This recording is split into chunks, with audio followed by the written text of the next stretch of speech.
16औं श्रृङ्खलामा हामी विशेष विषयवस्तुमाथि चर्चा गर्ने तयारीमा छौँ। किन मानिसले बेला बेला पृथक यात्रा तय गर्छ? हुन त यात्रा कहिले सामूहिक हुन्छन्, कहिले यात्राहरू नितान्त निजी पनि हुने गर्छन्। जहाँसम्म लाग्छ सामूहिक यात्राको गन्तव्यमा यात्रीहरू छुट्टिने गर्छन् र थपिने दोहोरिने हुन्छ। आखिर यस्तो अवस्था किन आइपर्छ त भन्ने विविध समसामयिक विषयवस्तुमा आजमा हामी अनुभूति साटासाट गर्ने तयारीमा छौँ। आजको 16औं श्रृङ्खलामा हामी माझ अध्ययनशील प्रखर वक्ता नयाँ शक्ति समाजवादी हुँदै जनता समाजवादी पार्टीका सुदूरपश्चिम प्रदेश कमिटी सदस्य एवं लम्कीचुवा नगरपालिकाका इन्चार्ज गणेश पाण्डेजी हुनुहुन्छ। यहाँलाई हार्दिक स्वागत छ गणेशजी। हजुर धन्यवाद। हजुरलाई र हजुरको यो सम्पूर्ण मालिका एफएम परिवारलाई मेरो व्यक्तिगत तर्फबाट र हाम्रो जनता समाजवादी पार्टी नगर कमिटीको तर्फबाट पनि विशेष धन्यवाद। धन्यवाद छ यहाँलाई पुनः पनि। यहाँको राजनीतिक यात्राको सुरुवात कसरी र किन भयो गणेशजी? अब यो लामो यात्राको वर्णन गर्न अलिकति समय पुग्दैन। हजुर, म विद्यार्थी कालमा तपाईको जनता जजामावि चौरीकै विद्यार्थी हुँ। मैले माध्यमिक शिक्षा त्यहीँबाट सुरु गरेको हुँ पुरा गरेर जनजागृति चौरी। हजुर। र त्यो क्रममा यो करिब मभन्दा मेरो अब अग्रज नै भन्नुहोस् होइन, पूर्व संविधान सभा सदस्य कमरेड मुक्ति भगत बडुवालजी, हजुर, उहाँकै प्रेरणाबाट तत्कालीन अनेरा सुबु क्रान्तिकारी माओवादी स्थापना भइसकेका थिएन। तत्कालीन मोटो मसाल र पातलो मसाल भन्ने थियो त्यतिखेरको अवस्थामा। हजुर, जसमा एउटा खुला मोर्चामा डाक्टर बाबुराम भट्टराईको अध्यक्षतामा संयुक्त जनमोर्चा नेपाल भन्ने एउटा चाहिँ संसदीय मोर्चा थियो। हेर्नुहोस्, त्यो सायद 48 सालको चुनावमा 48 सालको चुनावमा तत्कालीन संयुक्त जनमोर्चा नेपालले देशैभरि उम्मेदवारी खडा गरेर करिब 9 सिटमा विजय हासिल पनि गरे, निर्वाचित भएका थिए। र त्यहाँबाट अलिकति समाजमा किन विभेद हुन्छ अथवा समाजमा किन धनी गरिबहरू रहन्छन् अथवा समाजमा शिक्षाको क्षेत्रमा, स्वास्थ्यको क्षेत्रमा अनि किसानको क्षेत्रमा किन असमानता रहन्छ भन्ने विरुद्ध म खोतल्दै जाँदा एक प्रकारले यो परिवर्तनका निमित्त वामपन्थी अथवा कम्युनिस्ट बन्नुपर्छ, क्रान्तिकारी बन्नुपर्छ भन्ने मनोभावनाको विकास म त्यो कमरेड भनेपछि यहाँको राजनीतिक यात्रा परिवर्तनका लागि थियो। बिल्कुल, अझ पनि मेरो यात्रा परिवर्तनका लागि हो, समाज रूपान्तरणका लागि हो र विभेदमा पारिएका जाति, क्षेत्र, वर्ग, लिङ्ग र समुदायको हक अधिकार स्थापनाका लागि हो। भनेपछि अझै त्यो हक अधिकार स्थापना भएको छैन। लोकतन्त्र यो मुलुकमा आएको छैन। यो त सुकिला मुकिलाको लोकतन्त्र हो, गरी खानेको लोकतन्त्र ल्याउन बाँकी नै छ। जस्तो मैले यहाँको बारेमा अध्ययन पनि गरेँ होइन, यो झन्डै जनयुद्धकालमा एउटा अर्को तपाईँहरूको त्यतिखेरको जनयुद्धसँग सहभागी साथीहरू नभेटिएको भए सायद गणेश पाण्डे आज हाम्रो सामुमा हुनुहुन्थेन होला। त्यतिखेरको घटना यो यस्तो खालको योगदान दिएको, दिलोज्यान दिएको, एउटा लामो सङ्घर्ष गरेको सङ्गठन छोड्नुपर्ने बाध्यता त्यस्तो के अवस्था आइलाग्यो गणेशजी? अब मूलत के छ रोशन सर भने, म राजनीति मेरो निमित्त अथवा मेरो परिवारको निमित्त, मेरो नातागोता भाइ बन्धु इष्टमित्रको निमित्त म राजनीति गर्न अगाडि बढेको मान्छे होइन। नितान्त व्यक्तिगत होइन। मेरो व्यक्तिगत स्वार्थ राजनीतिमा कुनै पनि छैन र मेरो विगतको जनयुद्ध कालदेखि आजसम्म कहीँ कतै बेमानी कसैले प्रमाणित गर्न सक्छ भने म यो सदा राजनीतिबाट सदाको लागि सन्यास लिएर एउटा सामान्य जीवन निर्वाह गर्न तयार रहन्छु। र जो तपाईँले प्रसङ्ग उठाउनु भयो, किन त्यो लामो यात्रामा जोडिएको पार्टी छोडेर तपाईँ आज अलग धारमा उभिनुभयो भन्ने प्रश्न, हामी समाज रूपान्तरणका निमित्त त्यहाँ लागेका थियौँ। समाज रूपान्तरणका निमित्त तपाईँको हतियार उठाउनु पर्छ, अब सशस्त्र क्रान्तिबाट मात्र समाज रूपान्तरण गर्न सकिन्छ भनेर लागेका थियौँ। र रूपान्तरण नभएको होइन। समाजमा रहेका विभिन्न खाले विभेदहरू, धार्मिक, सांस्कृतिक, राजनीतिक, आर्थिक, शैक्षिक केही विभेदको तत्कालीन विद्रोहद्वारा अन्त गरिएको छ। त्यतिले मात्र पुग्दैन। र माओवादी पदलोलुप्ता, सत्तालिप्सा जस्तै उदाहरण दिनुहुन्छ भने हिजो म स्वयं मदिरा बन्द गर्नुपर्छ, जुवा तास बन्द गर्नुपर्छ, यी व्यथिति बन्द गर्नुपर्छ भनेर मैले नै कयौँ ठाउँमा तपाईँको अभियान चलाएँ र तास खेल्ने वयोवृद्धहरूलाई समेत तास खुवाइयो। त्यो कारबाही स्वरूप होइन, कारबाही स्वरूप हामीले गर्यौँ। आज सबैभन्दा बढी तास खेल्ने तास अड्डामा माओवादी साथीहरू भेटिन्छन् र भट्टीमा सबैभन्दा हिजो दारू बन्द गर्नुपर्छ भन्ने माओवादी, आज दारू सबभन्दा बढी पिउनुपर्छ भन्ने माओवादी अग्रपङ्क्तिमा छन्। यसैले यो संशोधनवादमा क्रान्ति तपाईँको प्रतिक्रान्तिमा रूपान्तरण भएपछि अथवा आत्मसमर्पणवादी नेतृत्वद्वारा जनताको हक अधिकार स्थापना नहुने देखिएपछि मैले यो माओवादीमा रहनुको कुनै अर्थ नसम्झेर यो बाटो छोडेर अलग बाटो हिँडे। सुधार्न नसकेपछि सुध्रिनुपर्छ भन्ने भयो। हजुर। अब उनीहरूको यात्रा तपाईँलाई मन परेन भन्नु पछिल्लो अब यो पछिल्लो गतिविधि हेर्नुहोस् तपाईँ, सम्पूर्ण सिङ्गो नेपाली दाजुभाइ दिदीबहिनीहरू आज यसबाट तपाईँको भुक्तभोगी नै छन्। क्रान्ति आखिर यो संसदीय व्यवस्था स्वीकार्ने नै भए जनयुद्ध के को लागि? पहिलो प्रश्न। दोस्रो प्रश्न, राज्य सत्ता रूपान्तरण गर्न गएका नेतृत्वका साथीहरू राज्य सत्ता रूपान्तरण गर्न सकेनन्, आफू रूपान्तरित भएर दलाल र पुँजीवादमा उनीहरू तपाईँको एक प्रकारको खरिद बिक्रीमा। व्यवस्था बदल्ने भनेको त व्यवस्थामै हटाए भन्नु, व्यवस्थाभित्र आफै छिरे र उनीहरू पदलोलुप्तामा तपाईँको के गरे भन्नुहुन्छ भने नितान्त नातावाद कृपावादमा तपाईँको लिप्त भए, सत्ता लिप्सामा लिप्त भए। गणेशजीको भनाइअनुसार जुन जनयुद्ध कालमा उठाइएको अभियान र एउटा आन्दोलन थियो त्यो पछिल्लो चरणमा गएपछि त्यो अनुरूप भएन भन्ने कारण हो। बिल्कुल भएन। यसको निमित्त जनयुद्धको आवश्यकता नै थिएन। यो दलाल संसदीय व्यवस्था यो डेमोक्रेसी नै होइन। डेमोक्रेसी कतिपय तपाईँको संसारका तपाईँको विद्वानहरूले नेपालको संघीय लोकतान्त्रिक गणतन्त्रको नाम को डेमोक्रेसी राखेका छन्। यो पूर्ण लोकतन्त्र नै होइन, को डेमोक्रेसी होइन। हजुर। जस्तो ठिक छ, अब मान्छे फरक विचार शैलीमा गइसकेपछि आफ्नो पुरानो यात्रा केही स्मरण पनि गर्ने गर्छ। नयाँ शक्ति समाजवादी हुँदै हालको जनता समाजवादी पार्टी अरूभन्दा के कारणले फरक छ त गणेश? हो, सही प्रश्न गर्नुभयो तपाईँले। हामीले जनता समाजवादी पार्टीले राष्ट्रिय राजनीतिमा 3-4वटा मुख्य एजेन्डाहरू हामीले प्रष्ट रूपले नेपाली जनता सामु राखेका छौँ। सङ्घीयता, सुशासन, समृद्धि र समाजवाद भन्ने हाम्रो यो कार्यदिशा हो पार्टीको। हेर्नुहोस्, र शासकीय स्वरूपको हकमा हामीले हिजै डाक्टर बाबुराम भट्टराईले आजभन्दा करिब 72 सालमा नयाँ शक्ति निर्माण गर्दा नै उहाँले भन्नुभएको थियो प्रत्यक्ष कार्यकारी राष्ट्रपति मुलुकको शासकीय स्वरूप हुनपर्छ। उदाहरणका निमित्त लम्कीचुवा नगरपालिकाको म उदाहरण दिन्छु तपाईँलाई। झन्डै गत स्थानीय निर्वाचनमा लम्कीचुवा नगरपालिकामा 30,000 मतदाता जतिले मतदान गरेको अनुमान छ र 30,000 मतदाताले मतदान गर्दा बहुमत त 51% हो रोशनजी। हो, सही हो। यानी कि 15,500 या 16,000 बहुमत हुन आउँछ। 15,100 भयो भने जित्नु पर्यो। 15,001 लाई बहुमत मान्नुहोस् तपाईँ 30,000 मा, र चुनाव जित्यो कति लिने मान्छेले त 7,000 ले। 7,000 ले 23,000 मत बाहिर रह्यो। 23,000 ले मन पराएनन्। आखिर बहुमत 23,000 कि 7,000? स्वाभाविक गणितीय हिसाबमा त 23,000 बहुमत हो। अनि लोकतन्त्र प्रजातन्त्र बहुमतीय शासन हो भने 23,000 बाहिर रह्यो, 7,000 ले चाहिने 23,000 माथि शासन गर्यो।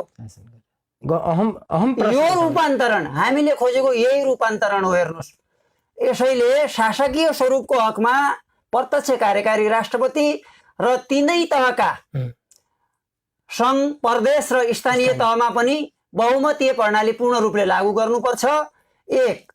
दोस्रो, अहिलेको जुन निर्वाचन प्रणाली छ यो निर्वाचन प्रणाली आज एउटा सामान्य गरी खाने राजनीतिक कार्यकर्ता, इमान्दार कार्यकर्ता ठाउँ छैन, त्यसलाई ठाउँ छैन। त्यो एउटा वार्ड अध्यक्ष तपाईँको चुनाव लड्ने खर्चको जो गर्न सक्दैन, सामान्य गर्न सक्दैन। यसैले अब यो गरिब निमुखा असहायको राजनीति कहिले हुन्छ त? जो वास्तविक राजनीतिक क्षेत्रमा लागिराखेका छन् इमान्दार निष्ठा राजनीतिमा त कमाइ हुनेलाई आधार के? त्यो जागिर हो, बिजनेस हो, समाजसेवा हो नि त राजनीति। राजनीति भनेको एउटा स्वयंसेवक संगठन जस्तै संगठन हुनुपर्छ र हो। संसारका ठुल्ठुला दार्शनिकले पनि यसलाई विशुद्ध मानव सेवा नै मानेका छन् र हो पनि मानव सेवा। यसैले निर्वाचन प्रणाली पनि हामीले फेर्नुपर्छ। शासकीय स्वरूप, निर्वाचन प्रणाली र न्यायालय। हामीले अहिले प्रश्न उठाएका छौँ न्यायालयमा पनि। हाल अहिले तपाईँको संसदको गतिविधि अथवा तपाईँको चोलेन्द्र शमशेरजीको यो गतिविधि मूल्याङ्कन गरिसक्नुभयो। दलका कार्यकर्ता न्यायाधीशमा भर्ती गरिन्छन्। कसरी जनताको पक्षमा फैसला हुन्छ?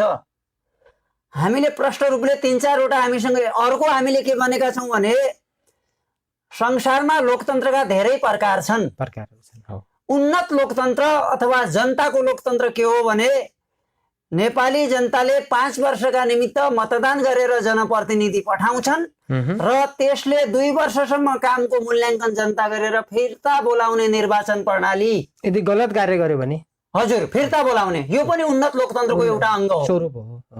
यसैले यस प्रकारको निर्वाचन प्रणाली तय गर्नुपर्छ र अन्य हाम्रा रिजर्भेसन तपाईँको वर्तमान 72 सालको संविधानमा हाम्रा मतान्तर धेरै छन्, तैपनि मुख्य यी बिस्तारै सुधार्दै लगिने विषय हुन्।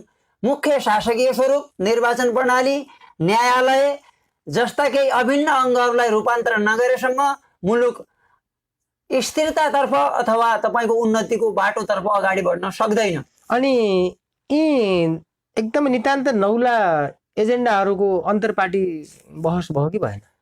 अब अहिले अस्ति भर्खरै के अरे यो हाम्रो माओवादी केन्द्र, मैले त थुप्रो साथीहरूलाई के भनेको छु भन्नुहुन्छ भने माओवादी भन्ने शब्द हटाइदिनुहोस्। किन धन्दा गर्नुहुन्छ, किन बदमासी तपाईँको त्यो शब्द बेचेर तपाईँ किन माओको बेइज्जत गर्नुहुन्छ? त्यसैले हामीले अब अलिकति हामीसँग नजिक सगोत्री भन्नुहोस्, अब एक प्रकारले भन्नुहुन्छ भने सगोत्री माओवादी हाम्रो सगोत्री नै पर्न आउँछ। उहाँहरूलाई पनि हामीले भनेको, उहाँको पनि अस्ति प्रचण्डजीको राजनीतिक प्रतिवेदनमा अब यो प्रत्यक्ष कार्यकारी राष्ट्रपति र यो महँगिलो निर्वाचन प्रणाली, अब व्यक्ति चुनाव लड्ने होइन, पार्टी चुनाव लड्न पर्छ। समानुपातिक टाइपको। हजुर, एक प्रकारको पार्टी चुनाव लड्ने। जस्तै आज व्यक्ति चुनाव लड्दा राजनीतिक संरक्षणको आडमा तपाईँको पकेटको कार्यकर्ता अथवा दलाल र तस्करलाई टिकट दिने अथवा तपाईँको माथिबाट टिकट खरिद गरेर ल्याउने, त्यसो भए यो मुलुकमा विनोद चौधरी जस्ता, मोतीलाल दुग्गड जस्ता, गोल्छा जस्तालाई बनाइदिउँ न त। हाम्रो भनाइ यो हो। यसैले हामीले विभिन्न राजनीतिक दल भन्दा पनि हामीसँग सहकार्य गर्न सक्ने अथवा एउटै धरातल भएका दलहरूसँग कार्यनीति रणनीति मिल्ने खालकासँग हजुर हामीले यो विषयमा छलफल गर्नुपर्छ भनेर केन्द्रीय स्तरमा पनि पार्टीले छलफल गरिराखेको छ। र ढिलो चाँडो मुलुक यो एजेन्डामा आएन भने मुलुक सङ्कटमा पर्छ। निकास त ल्याउनु पर्छ। निकास यही नै हो। हेर्नुहोस्, अब यो लामो इतिहास छ। 7 सालमा लोक प्रजातन्त्र आयो, अपूर्ण प्रजातन्त्र, जनताका हक अधिकार स्थापित हुन सकेनन्। तत्कालीन शाही शासकद्वारा त्यो कुण्ठित गरियो। 30 वर्षसम्म तानाशाही पञ्चायती व्यवस्था लादियो। त्यसभन्दा पछाडि अपूर्ण प्रजातन्त्र ल्याइयो। त्यो अपूर्ण प्रजातन्त्र तपाईँको 52-53 को जनयुद्धले तपाईँको 62-63 मार्फत समाप्त गरियो र फेरि संघीय लोकतान्त्रिक गणतन्त्र नाम मात्रको गणतन्त्र। यस विषयमा हामी प्रवेश गर्नेछौँ। मैले यहाँलाई विशेष गरी के कुरामा फोकस गर्नुहोस् भन्न खोजेको भने यो जनता समाजवादी पृथक हुनका जस्तै आधारहरू भन्नुभयो। शासकीय स्वरूप, हजुर, शासकीय स्वरूप, निर्वाचन प्रणाली र न्यायालय र अन्य मानव अधिकार, लोक कल्याणकारी विधेयक, कानुन, अन्य विषय थुप्रो छन्।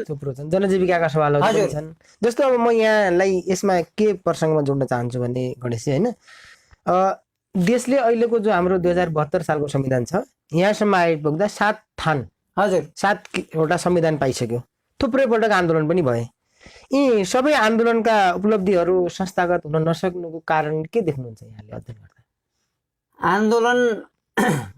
आन्दोलन कस्तो भयो रोशनजी भने गिभ एन्ड टेक, सम्झौतामा गएर टुङ्गियो। हेर्नुहोस् है, अब यो वर्तमान 62-63 को जनआन्दोलनलाई सम्झिनुभन्दा पहिला हामीले फर्किनुपर्छ 7 सालतिर।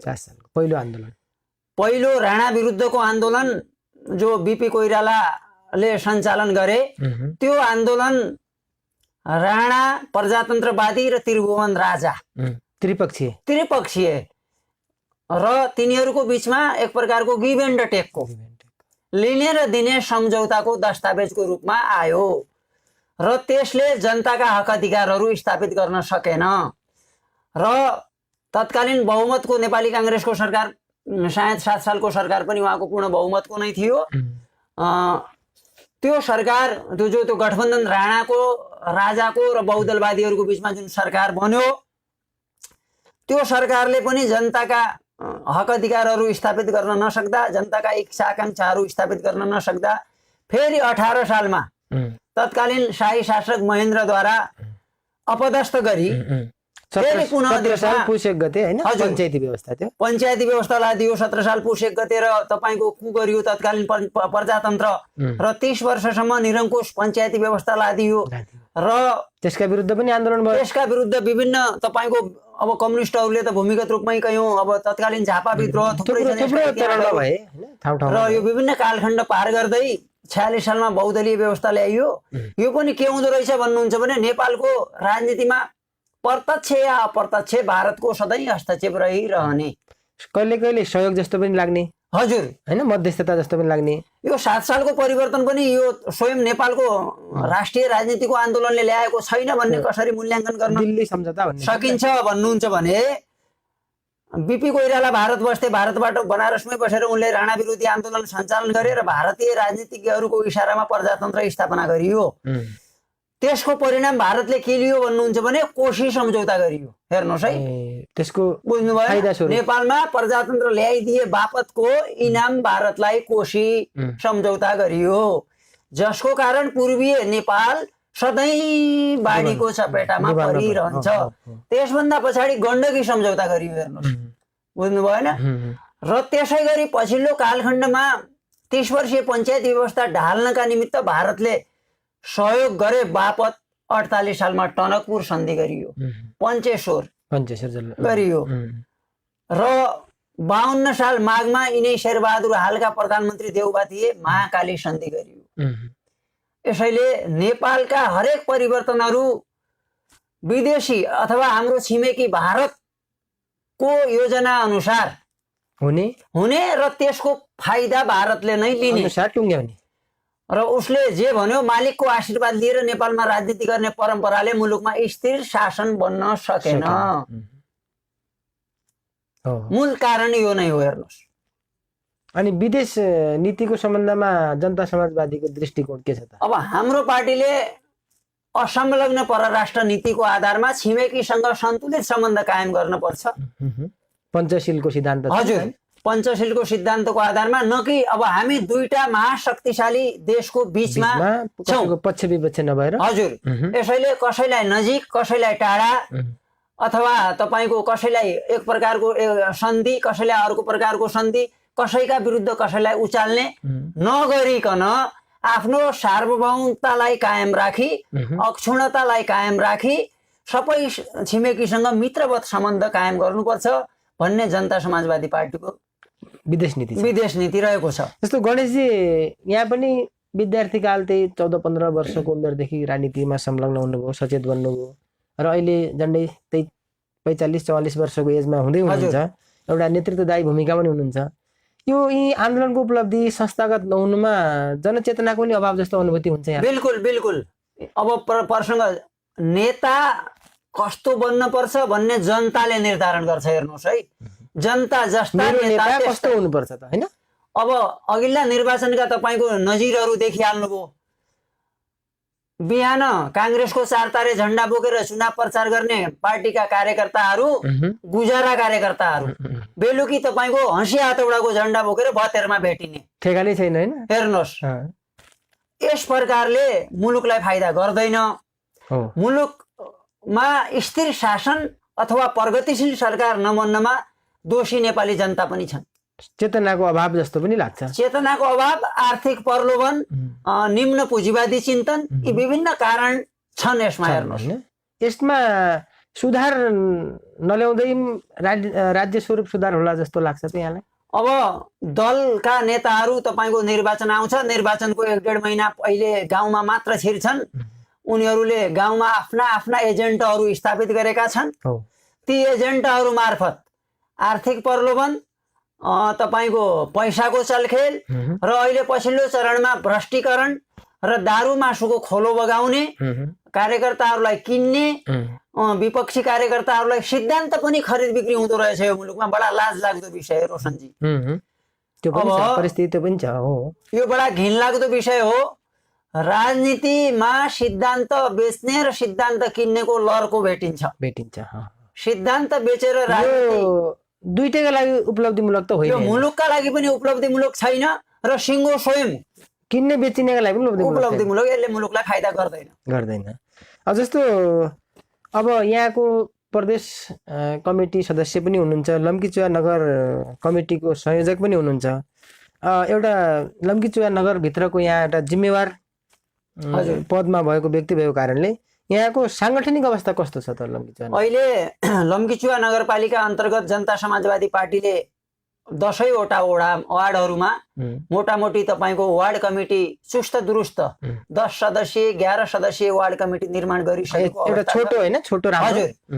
र नगरमा 31 सदस्यीय नगर कमिटीको स्थापना गरिएको छ र केही वार्डमा लम्कीचुवा 5 नम्बर वार्डमा त हामीले टोल कमिटी समेत स्थापना गरेका छौँ। यसैले अब हामी भर्खर जन्मदै गरेको पार्टी, यसलाई हामी विस्तारकै क्रममा छौँ र हामी काङ्ग्रेस एमाले माओवादी भन्दा फरक खालको संगठन निर्माण गर्न चाहन्छौँ र हामीले गुजारा कार्यकर्ता जो कार्यकर्ता छन् यी दललाई सिद्ध्याउने अथवा नेतृत्वलाई सिद्ध्याउन कार्यकर्ताको अहम भूमिका रहेको छ। गुजारा कार्यकर्तालाई हामीले संरक्षण नगर्ने ध्येय बनाएका छौँ। कार्यकर्ता स्वयंसेवक हुनुपर्छ, जनपक्षीय हुनुपर्छ र निशुल्क म देश र समाजको सेवा गर्न राजनीतिमा आएको भन्ने मनोभावनाको विकास भएको हुनुपर्छ। अनि समावेशी सहभागिता कस्तो छ यहाँको सङ्गठन? हामीले सङ्गठनमा अब उठाइहाल्नुभयो प्रसङ्ग समावेशीको एजेन्डै हाम्रो हो। हेर्नुहोस्, हामीले सङ्घीयता, अब प्रसङ्ग आउँछ मधेस आन्दोलन। मधेस आन्दोलन सङ्घीयताको पिता नै मधेस आन्दोलन हो। मधेस विद्रोहद्वारा सङ्घीयता स्थापना गरिएको छ। कतिपय प्रसङ्गमा अहिले सङ्घीयता घाँडो भयो या गलपासो भयो भन्ने विभिन्न प्रकारको प्रयोगात्मक रूपमा देखिएका कुरा होला। सङ्घीयता कार्यान्वयन रोशनजी सङ्घीयतै होइन यो, नाम मात्र हो। केन्द्रीकृत शासन प्रणाली मुलुकमा हाल कायम छ।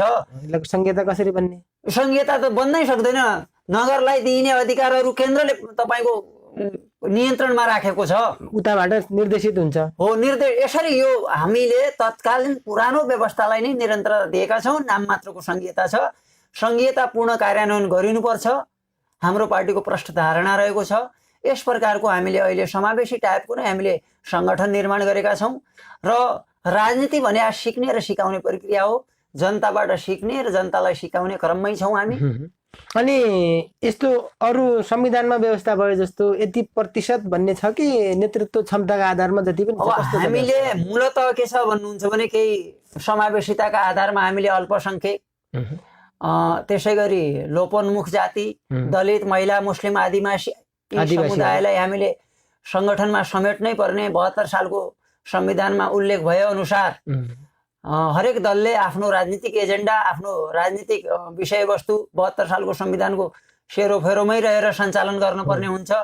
त्यही सेरोफेरोमै रहेर हामीले पनि समावेशी टाइपको, अब मूलत हामी के हो भन्नुहुन्छ भने पछाडि रहेकालाई अगाडि ल्याउन पर्छ भन्ने प्रकारको निमित्त नै सङ्घीयता र समावेशिता चाहिएको हो। तपाईँ र म सँगै यात्रा गर्ने क्रममा तपाईँ बाटोमा सधैँ पछाडि रहनुहुन्छ भने मैले तपाईँलाई डोर्याउँदै आफूसँगै लैजानुपर्छ। कति बेलासम्म भने जति बेलासम्म तपाईँ मसँग सँगै हिँड्न सक्नुहुन्न त्यति बेलासम्म मैले डोर्याउने हो। यो समावेशिता पनि त्यति बेलासम्मका लागि।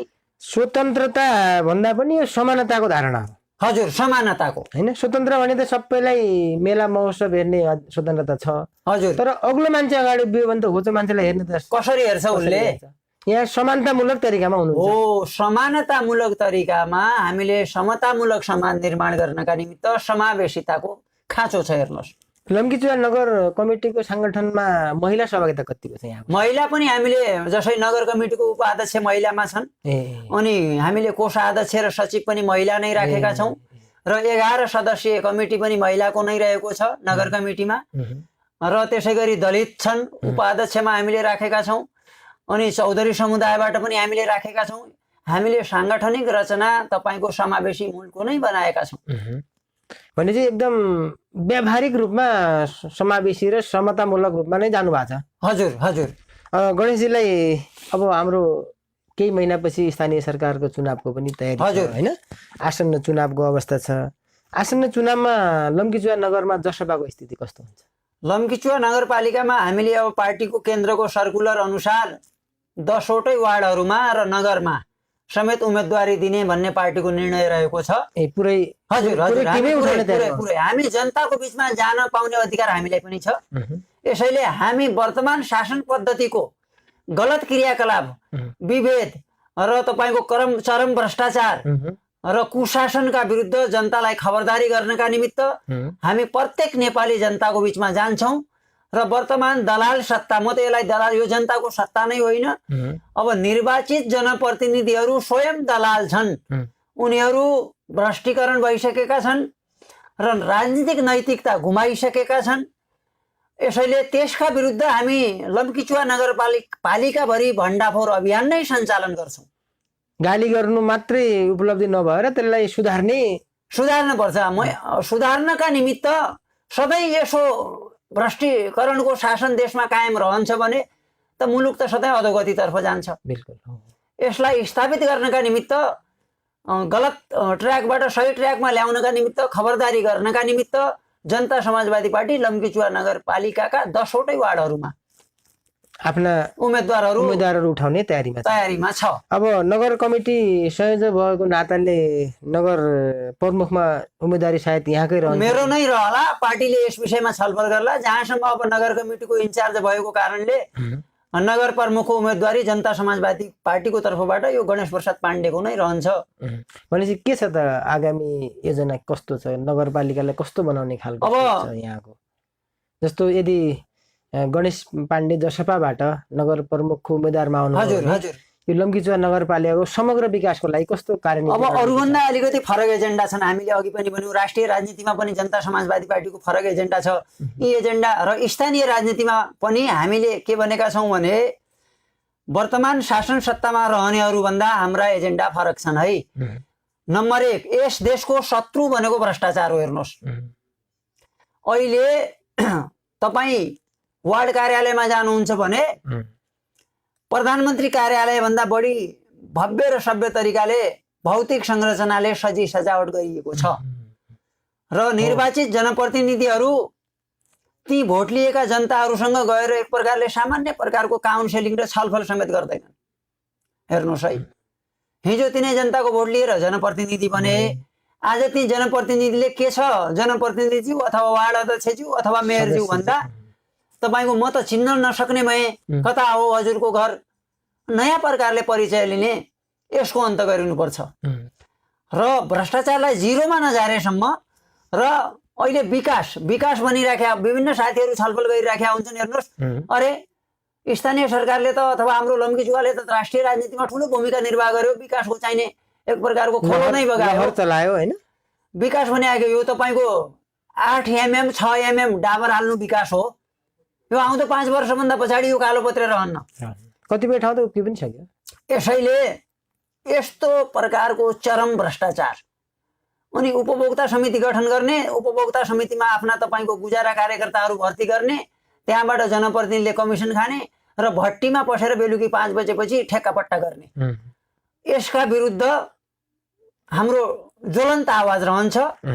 त्यस्तै अब विकासको स्पेशल अर्थशास्त्रीले दिएको परिभाषा के हो भन्नुहुन्छ भने विकासको अवधारणा के छ लम्कीचुवा नगरको तपाईको? शिक्षा, स्वास्थ्य, रोजगार, विकासका 3वटा मेरुदण्ड हुन् रोशनजी। शिक्षा, स्वास्थ्य र रोजगार विकासका आधार हैन, विकासका आधार।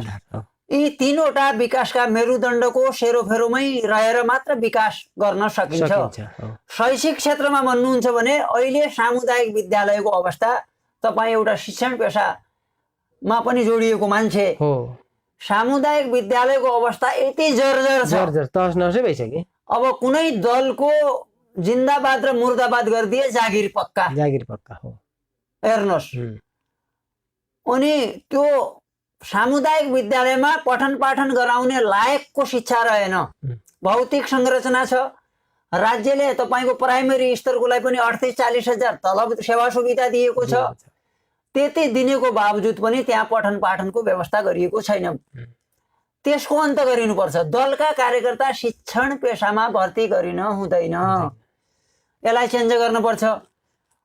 त्यस्तै स्वास्थ्यको क्षेत्रमा पार्टीका कार्यकर्ता, हेर्नुहोस्, स्वास्थ्य क्षेत्रमा अस्ति भर्खरै एउटा घटना, एउटा बच्चा चाहिँ तपाईको हाम्रो भल्का स्वास्थ्य चौकी नै भन्नुहोस्, अब स्तरोन्नति गरिएर अहिले अस्पतालको अवधारणा त ल्याएका छन्। अब अस्पताल कसलाई भन्छ त्यो साथीहरूलाई त्यसको परिभाषा पनि थाहा छ कि छैन। अस्पताल हुनका निमित्त कति प्रकारको सेवा सुविधा आवश्यकता हुन्छ, पूर्वाधार के हो हैन, पूर्वाधार के हो, ती गुजारान्मुख कार्यकर्ता भर्ती गरेर त्यो हस्पिटल सञ्चालन गरियो र त्यो हस्पिटलमा सेवा सुविधा जनतालाई दिन सकिएको छैन। त्यसैले त्यसको स्तरोन्नति गर्न पनि जरुरी देखिन्छ। त्यस्तै रोजगारको क्षेत्रमा मुख्य समस्या रोजगारी नै हो। अब रोजगारको निमित्त नगरपालिकाले के गर्न सक्छ भन्नुहुन्छ भने हरेक देशमा आर्थिक क्रान्ति भएको छ मझौला र लघु उद्योगबाट। ती भनेको स्वदेशी उत्पादन र स्वदेशी पुँजीमा आधारित हुने हुन्। लम्की चुवा नगरपालिका भित्र रहेका तपाईँको पब्लिकहरूलाई वर्षमा 2-4 करोडको भारतीय आलु प्याज मात्रै खान्छन्। हेर्नुहोस्, आयात त्यति आयात हुन्छ यहाँ। हेर्नुहोस् है, कृषि प्रधान देश हुँदा हुँदै अब नामले नेपाल कृषि प्रधान छ। कृषि प्रधान देखिसक्नुभयो होइन? निर्वाचित जनप्रतिनिधिहरू स्वयं आफै किसान बन्छन्, राज्यको अनुदान ग्रहण गर्छन्, अनि कृषि कर्जा लिन्छन्। अहिले एउटा सामान्य नागरिक यसो बैंकतिर छिरेर कृषि कर्जा छ कि त भन्दा छैन हजुर, त्यो छैन, त्यसो त अन्त भइसक्यो हो। प्रक्रिया पुर्याउनै सक्दैन।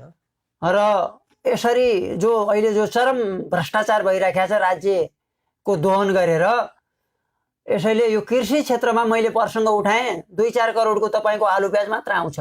आलु प्याज कुनै मङ्गल ग्रहमा उत्पादन हुने चिज होइन, यो माटोमा हुने सामान्य तरिकाले। इन्डियाको माटोमा हुन्छ भने यहाँको माटोमा किन हुँदैन? हो, यसैले अहिले किसान मलका निमित्त मल, उन्नत बिउका निमित्त उनी गएर तपाईँको टेक्निसियनका निमित्त, टेक्निसियनको त यहाँ सवालै रहेन। परम्परागत खेतीका निमित्त पनि अहिले यो राज्यले मलको व्यवस्था गर्न सकेको छैन। अब यो त तपाईँको हाम्रो केन्द्रीय सङ्घीय सरकार भन्नुहोस्, यसैले पनि यस विषयमा हुन त अहिले जनता समाजवादी पार्टीको के अरे हाम्रो एउटा यादवजी महेन्द्र राय यादव यो के अरे कृषि मन्त्री हुनुहुन्छ। बडा लाजमर्दो विषय।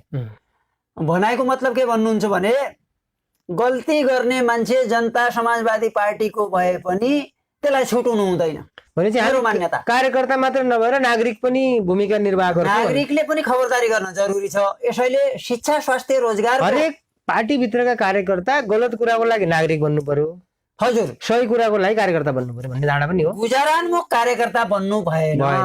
तपाईँ, म त नेपाली काङ्ग्रेस, एमाले र माओवादी दलभित्रका इमान्दार देशभक्त कार्यकर्तालाई के हजुरको मिडिया मार्फत सन्देश दिन चाहन्छु भने तपाईँ पहिले त आफू रूपान्तरण हुनुहोस् र त्यसभन्दा पछाडि आफ्नो नेतृत्वमा रहने नेतृत्वलाई रूपान्तरण गर्न लगाउनुहोस् र तपाईँ आफै रूपान्तरण। तपाईँ बेलुकी 5 बजे भट्टीमा छिर्नुहुन्छ अनि भन्नुहुन्छ यहाँ त जुवा तास बन्द गर्छु, देश बदल्छु। अरूका लागि अपेक्षा गर्ने कति सम्भव? अनि नेपाली जनता के अपेक्षा? कुना कन्दरामा टिनको टहरामा बस्नेले तपाईँबाट के अपेक्षा गर्न सक्छ? यसैले यो पहिले त मैले आफूलाई बदल्न सक्नुपर्छ। आफूलाई बदल्न, संसार बदल्नु चाहिँ सुरुवात आफैबाट गर्नुहोस् के। यसैले मेरो धारणा के हो भने मैले मेरो गलत आनी बानी, मेरो मानव शरीरमा रहेको 5वटा ज्ञानेन्द्रिय र 5वटा कर्मेन्द्रियलाई सञ्चालन गर्ने एउटा हृदय अथवा मन, यसलाई नियन्त्रणमा मैले गर्न सकेन भने म कसरी देश समाज रूपान्तरण गर्न सक्छु? सम्भवै छैन। यसैले आफैले आफैलाई बदल्ने प्रयास गर्नुपर्छ। प्रत्येक नेपाली नागरिकले, प्रत्येक दलको कार्यकर्ताले यो तपाईँको गुजारा कार्यकर्ता बन्न भएन भन्ने खासमा मेरो धारणा। हेर्नुहोस् है, जस्तो गणेशजी, एउटा राजनीतिक, आर्थिक, सामाजिक सँगसँगै हाम्रा केही सांस्कृतिक र सामाजिक मुद्दाहरू पनि छन् समाजमा। यी रूपान्तरण हुन जरुरी छ कि छैन? अब सामाजिक र सांस्कृतिक भन्ने प्रसङ्ग उठाउनु हो। मैले तपाईँको के छ, हुन त म पनि एउटा बाहुनको छोरा। अब बाहुन कुलमा जन्म हुँदैमा चाहिँ ब्राह्मण हुँदैन। हेर्नुहोस् होइन, अब ब्राह्मणको इतिहासलाई अध्ययन गर्दै जानुहुन्छ भने वेदसम्म पुग्नु यिनीहरूको ठुलो क्रम त। त्यो कुनै दिन गरौँला त्यो लामो सफर। समाजको सामाजिक र सांस्कृतिक जो स्वरूप छ नि जस्ताको तस्तै, त्यहीमा बदल्नुपर्ने धारणा मात्रै यहाँको। अब सामाजिक र सांस्कृतिक रूपान्तरण नभएसम्म समग्र राजनीतिक रूपान्तरण हुन सक्छ? सम्भव छैन। हेर्नुहोस् है, चीनमा जनवादी सत्ता स्थापना गर्न पर्दा माओले सांस्कृतिक रूपान्तरणबाट नै सांस्कृतिक क्रान्तिको सुरुवात गरेका थिए। संस्कृति जड हो नि त, यसको जड हो नि त। हजुर, अब जातीय मुक्ति बिना वर्गीय मुक्ति सम्भव छैन। भेरी गुड, एकदम। हेर्नुहोस् है, अब यो हिजो तत्कालीन 52 सालको जनयुद्धको क्रममा पनि यो प्रसङ्ग हामीले नउठाएको होइन। केही हदसम्म केही त सम्बोधन भयो, केही हदसम्म हामीले रूपान्तरण गर्यौं र जसअनुसार 2072 सालको संविधानमा केही उत्पीडित जाति क्षेत्र वर्ग, खास गरी दलित समुदाय को हक अधिकारका निमित्त केही स्थापित गर्यौं र त्यो हामीले व्यवहारमा लागू गर्न तपाईँ हामीले स्वयंले आफ्नो हृदयदेखि अब यो रूपान्तरण गर्न जरुरी छ। र यो सामाजिक र सांस्कृतिक विभेदको अन्त नभएसम्म समतामूलक समाज निर्माण हुन सक्दैन। समग्र रूपान्तरणको लागि पहिलो रूपान्तरण सामाजिक र सांस्कृतिक रूपान्तरण र त्यसभन्दा पछाडि लैङ्गिक रूपान्तरण। यो हाम्रो जो पितृसत्तात्मक समाज छ, अब अहिले यो 33% महिला कोटा भन्ने जुन प्रसङ्ग छ, कोटा भन्ने शब्दले रूपान्तरण हुन सक्दैन भन्ने मलाई लाग्छ।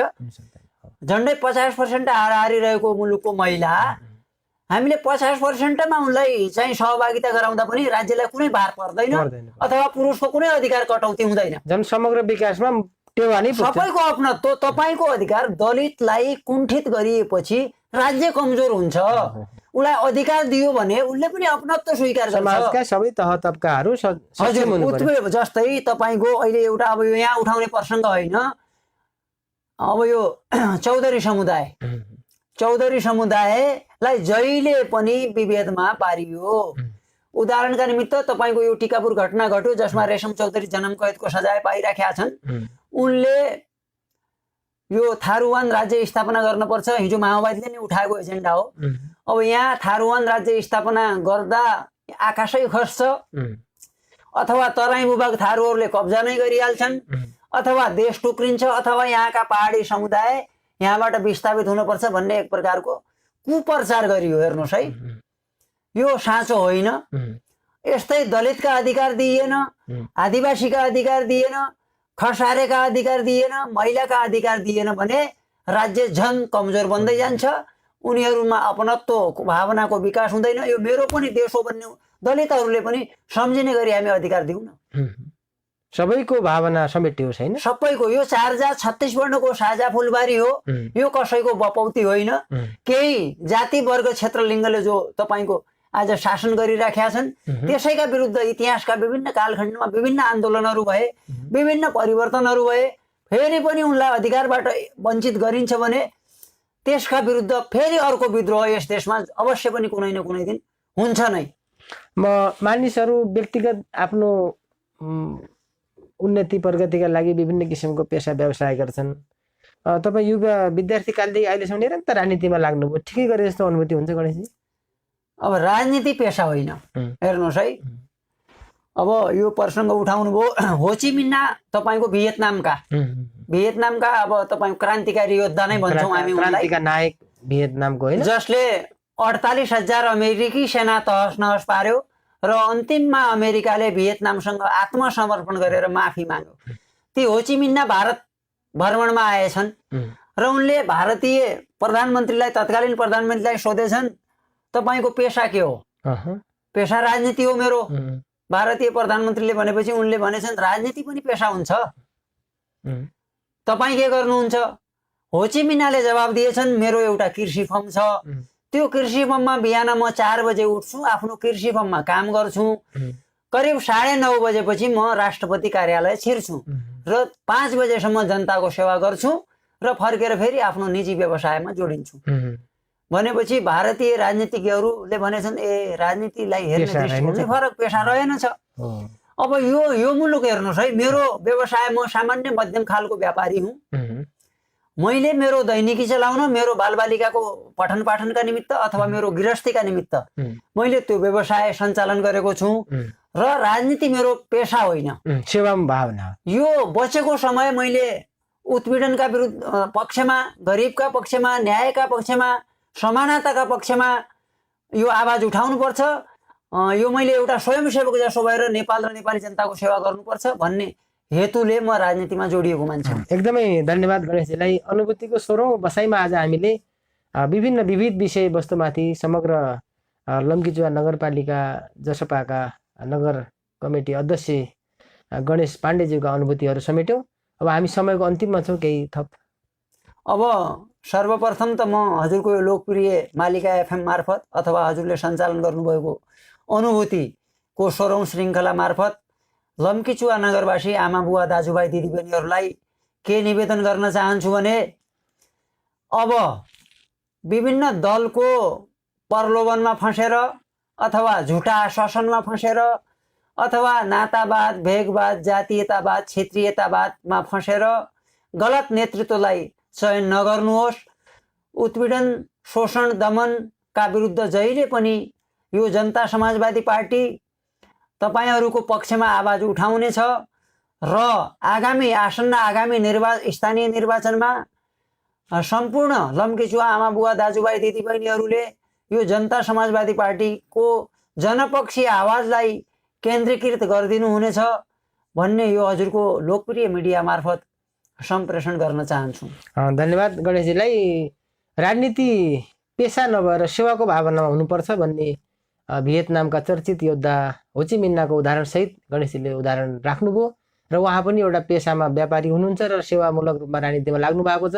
यस्तै सबै राजनीतिमा संलग्न व्यक्तिहरूको पनि मनोभावनामा जाओस् भन्ने धारणा 16औं अनुभूतिको 16औं श्रृङ्खलामा राख्दै आजको श्रृङ्खलाबाट म प्रस्तोता रोशन बोहरा र आजका अतिथि गणेश पाण्डे दुवैको तर्फबाट यहाँहरूलाई आभार व्यक्त गर्दै बिदा हुन्छु। हवस्, नमस्कार।